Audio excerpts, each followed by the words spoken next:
여러분, 중국의 돌변, 그래서 아프리카의 많은 정부들이 지금 날벼락을 맞고 있다. 이런 기사들이 점점 많아지고 있어요. 점점 많아지고 있어요. 왜냐고요? 자, 이걸 한번 보세요.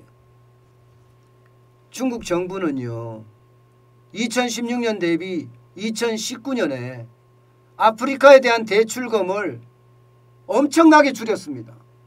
엄청나게. 줄여도 너무 적게 줄였어요. 219억 달러로 줄였습니다. 이게 존 홉킨스 대에서 조사한 거거든요. 2016년까지만 하더라도 295억 달러를 아프리카에 차관으로 대출을 마구마구 해줬습니다. 중국의 1대1로 사업의 일환으로 아프리카 정부들은요, 중국이 싸게 대출을 해주니까 아이고 고맙습니다 하면서 다 받은 거예요. 아이고 고맙습니다 하면서 말입니다. 심지어 말입니다. 중국의 어떤 장관이 한번 아프리카를 다녀가면요, 거기에는 우수수하고 중국의 대출이 떨어졌다고 이야기할 정도로 많은 대출을 해줬어요. 그런데 이게 점점 2019년부터 줄이기 시작했습니다. 그래서 2019년까지 줄이기 시작했어요. 그런데 2019년에는요 76억 달러로 대출금을 줄였습니다. 76억 달러로. 그러니까 실제로 준 것은요, 과거에 많이 뿌릴 때는 295억 달러를 뿌리다가 2019년에는 76억 달러로 줄였습니다. 그러니까 그 줄인 금액이 219억 달러나 돼요. 그러면 여러분, 결국은 왜 줄였을까? 이게 이제 궁금증으로 되는 거잖아요. 돈이 회수가 안 되니까 줄였겠죠. 돈이 회수가 안 되니까. 사실 여러분, 회수를 할 수가 없는 거잖아요. 아프리카가 뭔가 경제 성장이 쭉쭉쭉쭉 돼서 중국이 차관을 공급한 것을 그대로 내주면 되지만, 이게 아프리카는 성장이 둔해지고 코로나19 때문에 오히려 그것도 마이너스로 꼬꾸라졌어요. 그런 상태에서 중국이 차관을 내놔라 하니까 여기에 대해서는 어떻게 되겠습니까? 일단 기본적으로 줄인 것도 줄인 거지만 내놔라 하는 것까지 생기니까 여기에 대한 충격이 굉장히 커지는 겁니다. 굉장히 커지는 거예요. 그러니까 이게 1대1로 사업 자체의 어떤 투자 금액도 굉장히 많이 줄여가는 거죠. 이것도 한번 보세요, 여러분. 이것은 녹색금융개발센터에서 이게 나온 내용입니다. 보시다시피 그만큼 많이 줄여가고 있는 모양새죠. 마찬가지로 굉장히 많이 줄여가는 모양새입니다. 뭐 우간다 정부뿐만 아니라 아프리카뿐만 아니라 중국 자체가 말입니다. 대출금 자체를 줄여가기 때문에 그에 대한 충격이 점점 커진다는 거예요. 보세요. 2013년에는 933억 달러. 이게 전 세계에 투자한 겁니다. 아프리카뿐만 아니라 전 세계에. 2015년에는 1252억 달러. 2018년 1173억 달러. 2019년엔 1035억 달러. 그런데 2020년이 되니까 470억 달러 확 줄였죠. 이게 회수가 안 되니까 그래요. 근데 문제는요, 이렇게 되니까 이제 계약서를 들고 나와서 쉽게 말하면 너네 차관 못 갚으면 계약서대로 실천하라 이거예요. 계약서대로 실천하라. 문제는요, 계약서대로 실천했을 때 그때 어떻게 될 것인가? 이게 이제 큰 문제가 되는 겁니다. 뭐 여러분도 알다시피 스리랑카나 스리랑카부터 시작해서 보시면 1대1로 사업이라는 게 쉽게 생각하면 중국에서부터 시작해서 미얀마, 방글라데시, 스리랑카, 파키스탄, 그러면서 뭐 케냐, 탄자니아, 모잠비크까지 계속 이렇게 투자를 했습니다. 이게 1대1로 사업입니다. 거점 지역이기도 하고. 이게 신실크로드라고 이야기하면서 중국이 계속 투자했던 곳이에요. 그런데 여기 대부분의 나라들이 지금 예, 중국의 차관을 받아서 예, 투자한 것을 보세요. 미얀마는 예, 시트웨 항이죠. 항구에 항구에다 받았고요. 방글라데시는 치타 공항에서 받았습니다. 스리랑카는요 한반토타 항구에서 받았습니다. 파키스탄도 예, 과타르 항에서 받았고요. 지부티 같은 경우도 오버크 항에서 받았습니다. 예, 케냐는 라무 항에서 받았고요. 탄자니아도 바카모요 항에서 받았습니다. 모잠비크도 예, 파푸토 항에서 받았습니다. 자, 이렇게 되면 여러분, 예, 중국은 돈을 받을 수 없으니까 어떻게 할까요? 차관을 받긴 받아야 되는데 결국 받는 게 어떻게 받느냐? 항만이나 공항이나 에너지 시설이나 광산이나 이런 데 투자했는데 그거 내놔라. 그거 내놔라. 우간다가 갑자기 날벼락이 터진 것도 바로 그 때문입니다. 우간다가 예, 갑자기 날벼락이 터진 것도요. 예, 우간다에 날벼락이 터진 이유가 말입니다. 결국 말입니다. 중국에 대한 차관을 갚지 못하기 때문에 그에 대한 충격이 예, 생긴 거거든요. 그에 대한 대표적인 충격이 우간다 같은 경우는요. 공항에 대해서 받았습니다. 공항에 대해서. 예, 우간다의 유일한 국제공항이 엔터베 공항이라고 있습니다. 엔터베 공항. 이게 중국 수출입은행에서 2억 달러. 우리 돈으로 하면 2,400억인가요?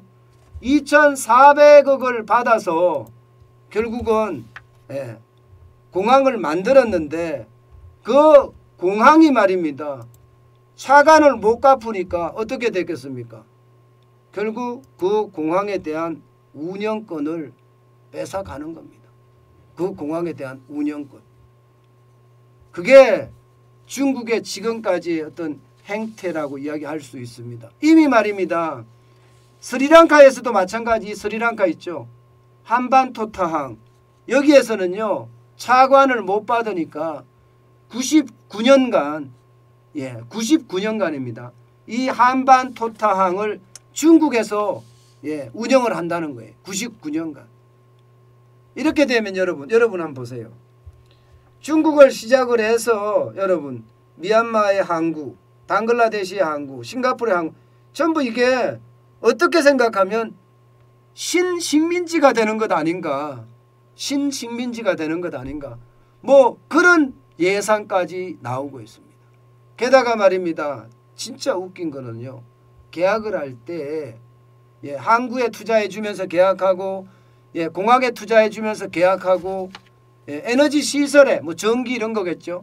그리고 광산 이런 데 예, 투자해 주면서 계약한 내용을 들여다보면요. 독소조항도 이만저만 독소조항이 아니에요. 제가 신식민지라고 이야기하는 것도 말입니다. 그런 독소조항들 때문입니다. 독소조항들 때문에. 왜 독소조항이냐? 여러분 예를 들어서 우간다의 엔터베 공항과 관련된 예산이나 계획을 세울 때는요. 중국 수출입은행의 승인을 받아야 됩니다. 이제. 그러면 이게 어느 나라 겁니까? 중국 수출입은행의 승인을 받아야 돼요. 세상에나 예, 우간다에 공항이 있는데 그 공항에 대한 예산이나 앞으로 계획에 관련된 것을 중국 수출입은행의 승인을 받아야 되면 이거야말로 식민지죠. 식민지. 만약에 이와 관련해서 법적 분쟁이 생기잖아요. 그러면 우간다 재판부에서 하는 것이 아니고요. 아이고 참. 중국 법원에서 재판이 열리게 됩니다. 중국 법원에서. 예. 법 적용 자체가 중국 법원에서 예, 맡게 된다는 거예요. 참 이런 걸 보면 여러분 이게 이해가 됩니까? 아마 저는 이해가 안 된다고 생각해요. 심지어 말입니다. 공항 수익의 예, 일부를 부채 상환 준비금으로 중국이 직접 징수한다는 조항도 있습니다. 중국이 직접 징수한다는 조항. 아이고 이게 뭐 예, 돈 한번 잘못 빌렸다가 공항이 뺏기고 심지어 그 공항은 치해복권 지역이 되네요. 완전히 중국 땅이 돼버렸네요. 왜냐하면 예산도 중국 수출입은행에 그걸 받아야 되고 허가를 받아야 되고 문제가 생겼을 때 법원은 중국 법원에서 하고요. 심지어 말입니다. 중국이 직접 부채 상환 준비금으로 직접 징수까지 합니다. 그러면 여러분 이게 행정도 중국에서 행사하는 거고 사법도 중국에서 행사하는 거고 그죠? 심지어 말입니다. 징수까지 하니까 이게 뭐 완전 식민지죠. 영국이 홍콩을 빌리는 거하고 뭐가 다르죠? 저는 이런 걸 보면서 야, 중국의 1대1로 사업이라는 게 이런 거구나. 쉽게 말하면 신식민지에 대한 구상이구나. 저는 이런 생각을 할 수밖에 없었습니다. 진짜 섬뜩하죠. 우리나라가 돈이 없었으면 우리나라도 똑같이 이렇게 됐을 겁니다. 똑같이 이렇게 됐을 거예요. 돈 주면서 돈 많이 뿌리잖아요. 돈 주면서 살랑살랑살랑 그리고 이제 돈이 더 이상 과도하게 집중이 돼서 못 받을 만하니까 내놔. 돈 내놓으라니까 내놓을 게 없으니까 그럼 공항 내놔. 그럼 항구 내놔. 안 그러면 뭐 쉽게 말하면 한정 같은 전기시설 내놔. 에너지시설 내놔. 광산 같은 거 내놔. 이러면 중국한테는 굉장히 이득이겠죠. 굉장히 이득일 겁니다. 저는 이것을 보면서 말입니다. 중국의 어떤 중화사상, 지금도 중국의 중화사상은 변하지 않았구나. 중국이 1등이라고 생각하고 변방에 있는 모든 나라들은 오랑캐라고 생각하는 중국의 사상 전혀 변하지 않았구나. 저는 그런 생각을 할 수밖에 없었습니다. 참 어떻게 생각하면 아프리카 제국들 또 가난한 여러 나라들 동남아 국가부터 어떤 중국의 1대1로 사업에 희생양이 되는 건 아닌가. 저는 그런 생각까지 해봤습니다. 무섭습니다. 중국은 언제든 이렇게 중국 중심의 세계 질서를 만들려고 합니다. 함께 가는 질서가 아니에요. 함께 가는 질서가. 운영도 그죠? 사법도 심지어 징수도 중국이 직접 하는 거니까 이것은 평등관계라고 할 수가 없잖아요.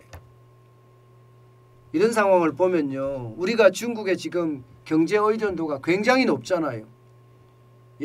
지금 수출의 30%를 지금 중국에 의존하고 있거든요.